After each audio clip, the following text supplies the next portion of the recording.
자, 여섯 번째 문제입니다. 둘레의 길이가 36cm고요. 가로의 길이가 세로의 길이의 2배보다 3cm만큼 작은 직사각형이 있다고 합니다. 이때 이 직사각형의 가로의 길이를 구하라. 이게 바로 문제가 되겠네요. 자, 이런 도형 문제는요, 우리가 이해를 돕기 위해서 그림을 좀 그려주면 좋을 것 같습니다. 자, 예를 들어서 이렇게 그냥 직사각형 일단 아무거나 한번 이렇게 쓱 그려보세요. 요 지워지고, 자, 이렇게 그냥 그려주고요. 그 다음에 문제에서 요구한 게 누굽니까? 직사각형의 가로의 길이잖아요. 그럼 당연히 이렇게 가로를 x라고 미지수를 선정해 줍니다. 그럼 이 세로의 길이가 이제 표현이 돼줘야 되는데, 이 세로에 대한 힌트는 여기에 있죠. 가로의 길이가 요게 세로의 길이의 2배보다 3cm만큼 짧다. 즉 작다는 얘기입니다. 그쵸? 자, 근데 문제가 있어요. 이 가로의 길이가 세로의 길이의 2배보고 어쩌고저쩌고. 즉 이 가로가 세로의 길이를 이용해서 표현이 되어지고 있죠. 가로를 이용해서 세로를 얘기하는 게 아니라 세로를 이용해서 가로를 얘기하고 있습니다. 자, 이런 문제가 예외적으로 문제에서 요구되는 걸 미지수로 선정하는 게 아니라 우리가 어떤 표현을 할 때 그 수단이 되는 거, 그러니까 요거 가지고 이걸 얘기하고 있잖아요. 바로 요 세로를 미지수 x로 잡는 게 훨씬 간단합니다. 자, 요거를 x로 잡으면, 자, 여기 이제 x가 아니고 이게 x가 되는 거죠. 그죠? 자, 이걸 x로 하면 이제부터 가로를 x를 통해서 우리가 설명하는 게 편하다는 거예요. 그럼 가로는 세로의 2배, 2x. 근데 거기보다 3cm만큼 짧아. 빼기 3. 요렇게 된다는 거죠. 아, 알겠죠? 그러니까 무조건적으로 문제에서 묻는 걸 x로 잡는다라는 거는 사실 엄격하게 얘기하면 모든 경우에 해당되는 게 아닙니다. 대부분은 문제가 요구하는 거를 x로 잡지만 이런 식으로 우리가 누굴 가지고 다른 거를 표현할 때 그 수단이 되는 아이, 그 아이를 x로 잡는 게 편하다라는 거 기억해 주시면 좋겠습니다. 자, 그럼 이제 이 현상에 대해서 우리가 누굴 가지고 식을 세울 수 있겠습니까? 바로 둘레의 길이 가지고 식을 세울 수 있는 거죠. 그죠? 자, 그러면 당연히 이 길이가 어떻게 될 겁니까? 가로 더하기 세로, 이 길이가 이 전체 둘레의 반인 거죠. 그쵸? 좋아요. 그러면 세로 더하기 가로, 요게 전체 둘레의 반이다라는 뜻입니다. 그러므로 36 곱하기 2분의 1이다 라고 요렇게 식을 세워주면 되겠죠. 자, 그럼 더합니다. 3x 마이너스 3은 곱해주면 18이구나. 그러므로 3x는 2항에서 더하니까 21이구나. 양변을 3으로 나눠주면 x는 바로 7이다 라는 거를 우리가 계산할 수 있겠죠. 자, 근데 또 여기서 조심해야 할 거, 이게 지금 x가 문제에서 요구한 값이 아니기 때문에 이거 잘 이렇게 7값 나왔다고 한 다음에 답 7 이러면 그냥 틀리는 거예요. 반드시 내가 미지수 선정한 대상이 누군지를 꼭 확인하세요. 세로가 7입니다. 그러므로 문제에서 요구한 건 가로기 때문에 이걸 따로 계산해 주셔야 해요. 그러므로 x가 7이니까 2 곱하기 7 마이너스 3 계산하시면 11이라는 걸 볼 수 있죠? 그래서 가로의 길이는 11이다 하고 이렇게 마지막에 꼭 내가 구한 미지수 x가 문제에서 요구한 것인지 검토하는 것까지 하나의 패키지입니다. 알겠죠? 자, 다음 문제입니다. 학생들에게 연필을 나누어 주는데 한 학생에게 5자루씩 주면 10자루가 남고요. 그 다음 6자루씩 주다 보면 이 5자루가 지금 부족하다고 하네요. 자, 다음을 구하라고 합니다. 자, 첫 번째 학생 수를 구해야 되는데, 자, 이런 7번 문제 같은 경우가 여러분들이 사실 처음에 접근했을 때 이거 어떻게 푸는 거야 라고 좀 쉽게 이렇게 접근이 안 될 수가 있습니다. 뭐냐면 이 문제는 절대 뭔가를 구하겠다, 계산하겠다라는 마인드로는 잘 안 풀립니다. 계산이 아닌, 이게 아닌 표현하겠다라는 느낌으로 접근을 하셔야 돼요. 자, 이 현상을 선생님이 지금 그림으로 한번 좀 얘기를 해볼게요. 자, 학생이 이렇게 있습니다. 자, 이렇게 학생이 있어요. 자, 이렇게 학생이 있습니다. 몇 명인지 모르겠네요. 근데 연필을 나눠줄 건데, 자, 연필은, 자, 여기 연필이라고 해볼게요. 자, 연필은 당연히 지금 정해진 개수가 있는 거겠죠. 그쵸? 자, 이게 몇 자루가 있는지 모릅니다. 근데 이거를 나눠줄 거예요. 자, 몇 자루씩 나눠준답니까? 5자루씩 나눠준다고 합니다. 이렇게 5개 주고, 5개 주고, 그리고 너도 또 5개 주고, 쭈쭈쭈 줄 거예요. 근데 그렇게 다 주다 보면 몇 자루가 남는답니까? 여기에 10자루가 뚝하니 남았어요. 그럼 이 얘기는요, 여러분들한테 학생 수를 이용해서 연필 자루수를 표현할 수 있다라고 얘기하고 있는 겁니다. 자, 무슨 얘기냐면 이 학생 수를 X명이라고 선정을 한다면 당연히 5자루씩 나눠줬기 때문에 이 몇 자루입니까? 나눠준 자루 수는 총 5 곱하기 학생 수 5X 자루를 총 나눠준 거죠. 근데 거기에다가 지금 몇 자루가 남았습니까? 10자루가 남아있죠. 그러면 요 양이 총 나눠주고자 했던 전체 연필 개수가 되는 겁니다. 그죠? 자, 이게 바로 누구를 의미하는 거다? 연필 개수다. 총 개수다. 요거예요. 자, 근데 두 번째 현상은 어떻게 얘기를 하냐면 이번에는 몇 자루씩 나눠준답니까? 너를 연필을 6자루씩 이렇게 나눠주게 되면 이 부족하답니다. 그러면 자, 똑같이 이렇게 나눠줬어요. 근데 6자루씩 이번에 나눠주게 되면 이 모든 학생들이 다 6자루씩 받는 게 아니라 마지막에 5자루가 부족하다는 거예요. 자, 그러면 이게 우리 어떤 얘기냐면 내가 6자루씩 나눠줬다고 했을 때 총 이게 6x가 될 건데 실제로 이렇게 되어지지 않았다는 거죠. 모자랐다는 겁니다. 몇 자루가? 5자루가. 그럼 당연히 어떻게 줘야 됩니까? 5를 빼줘야 되겠죠. 이게 뭐가 되는 겁니까? 최초에 있었던 연필의 총 개수다 이거죠. 자, 그러므로 이 문제는요, 학생 수를 이용해서 지금 각각의 현상들이 이렇게 첫 번째 현상과 두 번째 현상을 통한 연필의 총 개수를 표현하는 데 있다는 겁니다. 그러니까 계산이 아닌 거죠. 그죠? 그럼 계산은 이제 어떻게 되는 거냐? 첫 번째 현상에서의 연필의 총 개수와 두 번째 현상의 연필의 총 개수가 같겠죠. 연필은 총 달라지지 않는 거니까. 그죠? 그래서 이 숫자들이 서로 같아지는 x값을 구한다라고 이렇게 식을 세워줘야 되는 겁니다.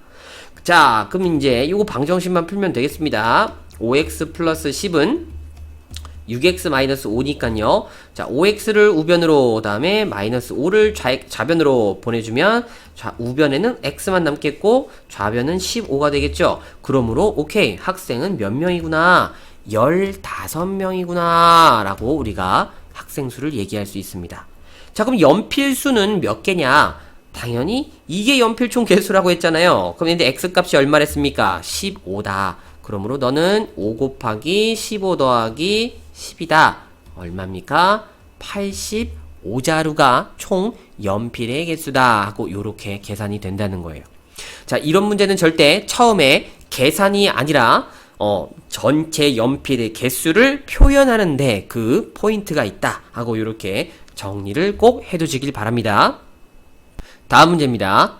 자, 이 문제를 일단 해결하기에 앞서서요, 여러분들이 반드시 꼭 아셔야 되는 표현 방법이 있습니다. 그게 바로 퍼센트에 대한 증가와 감소입니다. 자, 이 퍼센트를 실제로 잘 처리를 못하는 학생들이 의외로 많습니다. 선생님이 수업을 하다 보면 이 퍼센트를 진짜 알고서 시구를 작성하는 학생이 그렇게 많지 않은 것 같더라고요. 그래서 요거는 반드시 꼭 이 내용을 듣고 따로 연습을 좀 해주셨으면 좋겠습니다. 선생님이 일단은요, 이해가 쉽게 숫자로 예시를 먼저 하나 들어줄게요. 돈으로 한번 얘기를 해보죠. 5,000원이 있습니다. 근데 5,000원짜리 물건이요, 내가 다음날 물건을 사려고 백화점을 가봤는데 이 값이 올랐습니다. 뭐 값이 올라가지고요, 얼마나 증가했냐라고 표현을 봤더니 이게 20%가 값이 증가했다라고 되어 있어요. 그러면 이거는 얼만가? 라는 걸 우리가 한번 계산해 보도록 하겠습니다. 자, 일단은요, 퍼센트라는 건 백분율입니다. 그죠? 100개 중에 얼마만큼에 해당되는 거냐라는 뜻이죠. 그러면 이 20%라는 말을 일단 우리가 분수로 바꿔서 표현이 할 수 있죠. 20%는 바로 100분의 20이라는 뜻입니다. 그쵸? 그러면 여러분 5,000원에서 100분의 20만큼이 지금 증가했다는 거예요. 그럼 우리가 이 금액을 어떻게 계산할 수 있느냐? 원래 금액에다가 원래 금액, 그것을 원금액이라고 합니다. 원금액에서 증가한 금액을 더해주면 최종 금액이 나오겠죠. 그쵸? 그러면 자, 여기에 해당하게 한번 숫자를 써볼게요. 원래 얼마입니까? 이거 5,000원입니다. 근데 증가한 금액은 얼마인가? 그럼 증가한 건 5,000원에 100분의 20만큼이 증가했다는 얘기잖아요. 그럼 당연히 5,000원에다가 100분의 20을 이렇게 쏙 곱하면 이게 바로 증가한 금액이라는 얘기입니다. 좋아요. 자, 그러면 이 현상을 그대로 문자를 사용해서 한번 얘기를 해볼게요. 최초에 A1의 금액이 있습니다. 이거는 뭐 근데 사실 돈이 될 수도 있고 명수가 될 수도 있고 뭐 원이 아니어도 좋습니다. 근데 그 A라는 값에서 X%가 증가를 한번 했다고 해보겠습니다. 그러면 그 최종 값이 얼마가 될 거냐? 당연히 처음 값에다가 증가한 값을 더해주면 되는 거잖아요. 그죠? 이 돈하고 똑같이 생각하면 그러면 A에다가 A의 100분의 X만큼이 증가한 거죠. 그러므로 A 곱하기 100분의 X를 이렇게 곱해주면 될 겁니다. 그러므로 요 값을 이쁘게 정리를 해주면, 즉 분배 법칙을 이용해서 A를 묶어주면 요게 어떻게 표현이 되느냐? A로 묶고 1 더하기 100분의 X 하고 요렇게 마지막으로 정리가 되는 겁니다. 자, 요 현상을 반드시 꼭 기억하세요. 이 A가 의미하는 건 원래 처음에 있었던 값이고요. 그리고 1 더하기 100분의 X에서 이 X가 의미하는 건 퍼센트의 값이라는 거. 자, 그럼 이게 만약에 감소가 되면 여러분 어떻게 될까요? 감소는 당연히 증가가 아니라 떨어지는 거잖아요. 그럼 떨어진다는 얘기는 빼는 거란 얘기죠. 그러면 여기에서 뭐가 달라지는 겁니까? 요 돈에서 만약에 20% 이게 감소라고 한다면, 자, 요거 말을 바꿔볼까요? 20% 감소다. 그러면 이 플러스가 마이너스로 이렇게 쓱 바뀌는 거죠. 그러면 여기에다가 5,000원에다가 5,000 곱하기 100분의 20만 빼주면 되는 겁니다. 자, 이것도 마찬가지겠죠. 만약에 X% 증가가 아니고 감소가 된다면 더하는 게 아니고 빼는 거고요. 그리고 요 값이 부호가 마이너스로 이렇게 바뀌어진다는 겁니다. 자, 그래서 이 퍼센트의 증가 또는 감소는요, 원래의 값에다가 증가 또는 감소된 만큼을 더해주거나 빼줘서 우리가 전체 마지막 값을 표현한다 라고 이렇게 퍼센트 증가 감소, 요거는 반드시 꼭 기억을 해 주셨으면 좋겠습니다. 알겠죠? 자, 요걸 그러면 이제 조금 이렇게 지우고 정리를 꼭 하세요. 문제를 한번 같이 풀어보도록 하겠습니다. G중학교의 올해 남학생과 여학생 수는 작년에 비해서 남학생은 10% 증가했고 여학생은 2명 감소해서 전체적으로 5% 증가하였다. 작년에 전체 학생 수는 560명일 때 올해의 남학생 수를 구하라 라고 되어 있습니다. 자, 일단 우리가 여기서 취급하는 대상에 대해서 구분을 좀 빨리빨리 하고 싶으면 이런 것들은요, 표를 작성해서 한 번에 우리가 보기 편하게 놓으면 좋을 것 같아요. 자, 항상 주어진 정보를 시각화, 눈으로 볼 수 있게끔 만든다는 겁니다. 굉장히 중요해요. 자, 이렇게 만들어 놓고 한번 얘기를 해보죠. 남학생이 있고요. 여학생이 있습니다. 그리고 작년과 올해가 있죠. 자, 그러면 문제에서 마지막에 요구하는 건 올해의 남학생 수입니다. 자, 이거 아무 생각 없이 올해의 남학생 수를 이렇게 X로 잡을 수 있을 거예요. 근데 선생님 아무 생각 없다는 얘기 했습니다. 이게 왜 그럴까요? 지금 만약에 올해의 남학생 수를 X로 잡으면요, 작년의 남학생 숫자를 표현하기가 너무 어려워집니다. 자, 왜냐면요, 첫 번째 줄에 올해 남학생, 여학생 수는요, 작년에 비해서 남학생은 10% 증가했다고 했죠.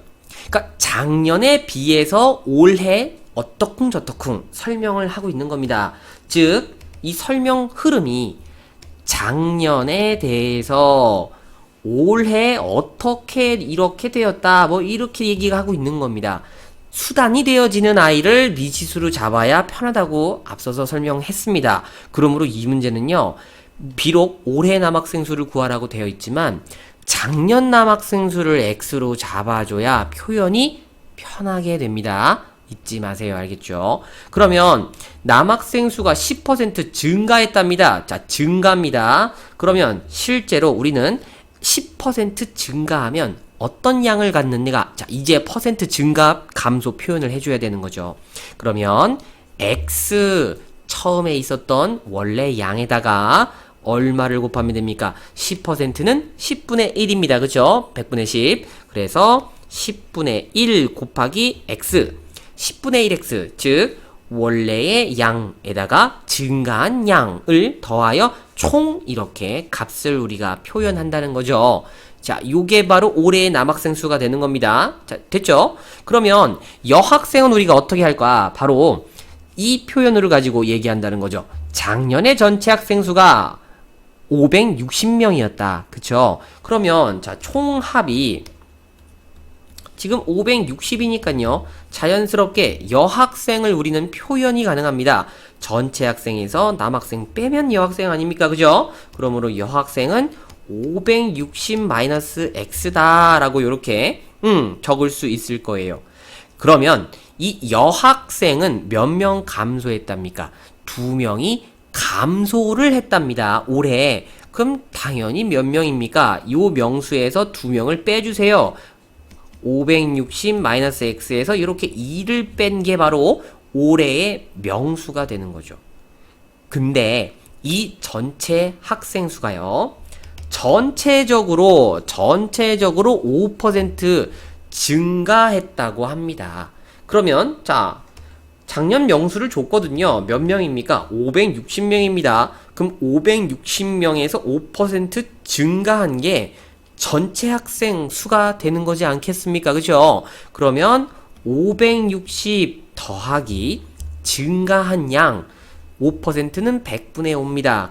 560 곱하기 100분의 5.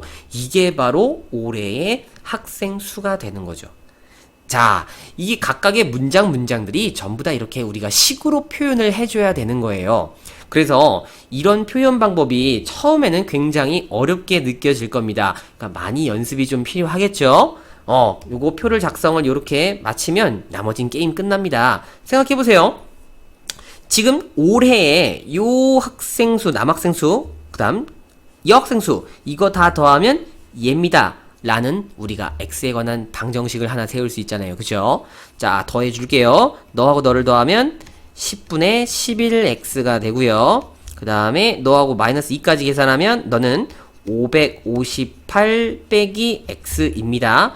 그게 얼마가 되는 겁니까? 560 더하기, 자, 100분의 5니까요. 약분하면 20분의 1입니다. 그럼 20으로 이렇게 약분하면 28인가요? 그쵸? 28이 되는 걸 볼 수가 있죠. 그러면은 560 더하기 28 요렇게 우리가 계산할 수 있습니다.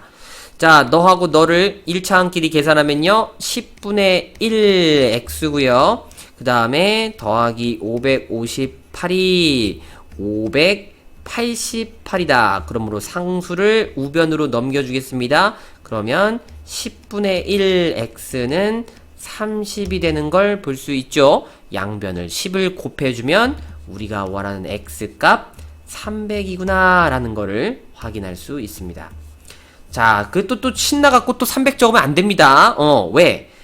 지금 작년 학생을 남학생 수를 300으로 잡은 거잖아요. 그죠? 그러니까 우리가 원하는 올해 학생 수는 10분의 11x입니다. 그쵸? 그러므로 올해의 남학생 수는 10분의 11x, 즉 10분의 11 곱하기 300이 되어서 약분하면 30이니까 330이 바로 올해의 남학생 수다라는 겁니다. 꼭 요렇게 문제에서 마지막에 요구한 걸 미지수로 잡지 않았을 때는 꼭 다시 한번 답을 위해서 계산을 해줘야 되겠습니다.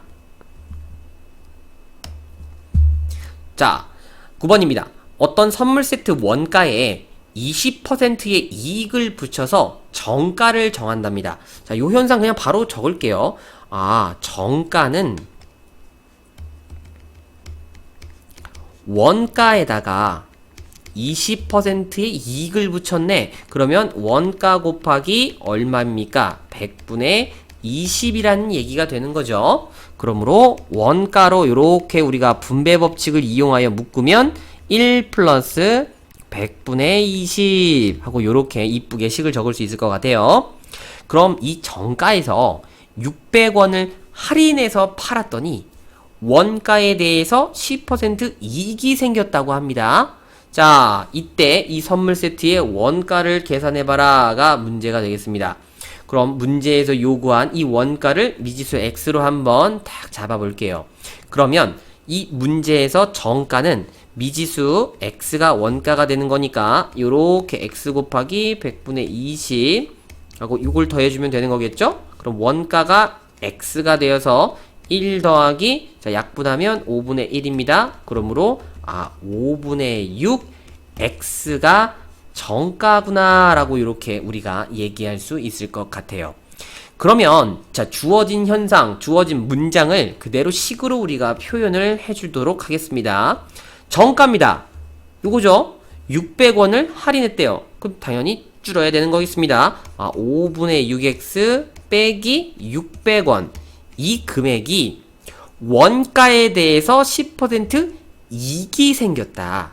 그럼 당연히 원가에서 10% 증가한 금액이다 라는 얘기가 되는 거죠. 그쵸? 그러면 원가가 얼마입니까? x잖아요. 그럼 x 더하기 10% 이익이 생겼으니까 100분의 10x를 요렇게 곱해 주시면 된다는 거예요. 자, 무슨 말인지 이해되죠? 그죠? 오케이. 요것만 계산하면 되겠습니다. 그러면 5분의 6x 마이너스 600은 요거는 10분의 1x니까 양변 이거 두 개 더해서 10분의 11x 이렇게 되는 걸 볼 수 있죠? 양변에 똑같이 얼마를 곱하자? 10을 곱하자. 왜? 개수의 정수와 그러므로 양변에 10을 곱하면 너는 약분해서 12x 너는 마이너스 6000 그리고 너는 11x가 돼서요. 자, 좌변으로 1차항을 넘기고 우변으로 상수항을 넘기면 이쁘게 x만 남네요. 그죠? 그러므로 x값은 6000원이구나 라는 거를 이렇게 계산할 수 있습니다. 자, 마지막 문제입니다. 이 마지막 문제를 일단 또 풀기 전에 여러분들이 이런 유형의 문제를 알기 위해 반드시 알아야 되는 배경 지식이 있습니다. 그 내용부터 설명하고 시작할게요. 어떤 작업을 완성하는 혹은 일을 완성하는 그런 문제들이 있습니다. 자, 요 문제는요. 핵심이 뭐냐면 지금 내가 완성하고자 하는 작업 또는 그 일을요. 숫자로 대체할 건데 어떤 숫자 값으로 대체할 거냐면 1로 대체한다는 게 포인트입니다. 즉 1만큼을 내가 만들겠다. 1만큼을 완성시키겠다라고 생각을 한다는 거예요. 그러면 이 전체를 숫자 1로 놓고 그 다음은 어떻게 진행이 되냐면 시간당 또는 날짜당 해당하는 양을 표현한다라고 생각을 하는 겁니다. 자, 이게 무슨 소리냐? 일단 문제를 통해서 한번 각각 이게 어떤 내용인지 한번 살펴보도록 할게요. 자, 어떤 일을 완성하는 겁니다. 그 완성시키는 거를 1로 본다는 거죠. 근데 A는 10시간이 걸리고요. B는 16시간이 걸린다고 합니다. 그러면 이 A와 B의 입장에서 각각 표현을 해보죠. A 입장에서 1만큼을 완성하는데 10시간이 걸린다는 얘기는 시간당 1시간 동안, 그죠? 1시간당 얼만큼 일을 한다는 얘기가 되는 거냐면 10분의 1을 한다는 얘기가 되는 겁니다. 그쵸? 그래야 10시간이 되면 1이 되는 거니까요. 그죠? 그럼 B의 입장에서 1시간당 얼만큼 일을 한다는 얘기가 되는 거죠? 16시간 걸렸으니까 전체 1을 16으로 나눈 16분의 1만큼 일을 한다라고 우리가 표현이 가능하겠죠. 자, 그러면 우리가 1시간당 하는 일의 양을 표현했기 때문에 이걸 가지고 문제에 대해서 표현하면 된다라는 뜻입니다. 오케이. 자, 요걸 가지고 얘기를 해볼게요.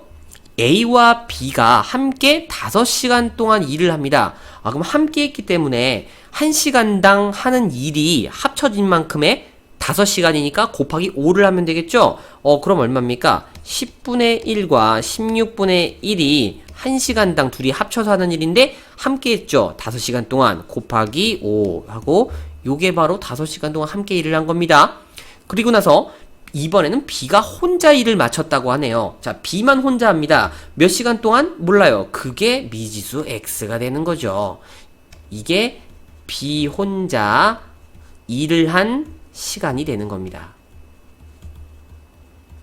그러므로 X시간 동안 일을 했으니까 B가 혼자요. 16분의 1만큼을 X시간 곱하기만 해주면 되겠죠. 16분의 1 곱하기 X 그리고 요걸 이렇게 더해주면 완성이 되는 겁니다. 즉 이게 얼마다? 1이다 라고 이렇게 식을 적어주면 된다는 거예요. 자, 요거 이제 뭐 X에 대한 1차 방정식만 계산해 주시면 되겠습니다. 그러면 너하고 너를 더했을 때 우리가 약분을 바로 통분을 해야 되는군요. 그죠? 그러면 얼마입니까 이거? 80분의 곱하기 8 더하기 5니까요 13이네요. 그죠? 곱하기 5가 되고요 16분의 1x는 1입니다. 그럼 요거 계산해주면 요렇게 약분해서 16분의 13이죠. 그쵸? 그럼 16분의 13 더하기 16분의 1x는 1이 돼서 양변에 16을 곱해주면 13 더하기 x는 16이 됩니다. 자, 이거는 뭐 이항도 필요가 없겠죠. x는 얼마입니까? 3이다 라는 거를 우리가 계산할 수 있습니다. 즉, 이 일은 B가 나머지는 혼자 3시간 동안 일을 해야 완성이 된다라는 것을 의미한다는 거죠. 그래서 어떤 일을 완성하는 이런 유형의 문제는요, 전체 그 완성시키려고자 하는 작업의 양을 1로 보고요, 시간당 혹은 뭐 문제가 며칠 걸린다고 하면 날짜당, 하루당 걸리는 양을 통하여 이렇게 양을 통하여 식으로 표현한다 라는 게 포인트가 되겠습니다. 자, 이렇게 각각의 활용 문제 한번 살펴봤는데 어떤가요? 이 문제들이 단순하게 우리가 뭐 미지수 X 선정하고 표현한다 이렇게 지금 간단하게 얘기할 수 있겠지만 어떤 유형들을 접근하는 데 필요한 지식들이 반드시 필요합니다. 그래서 이런 지식들은 연습 없이는 자유자재로 사용이 안 되겠죠. 그쵸? 꼭 반복 숙달을 통하여 연습만이 살 길입니다. 아셨죠, 여러분?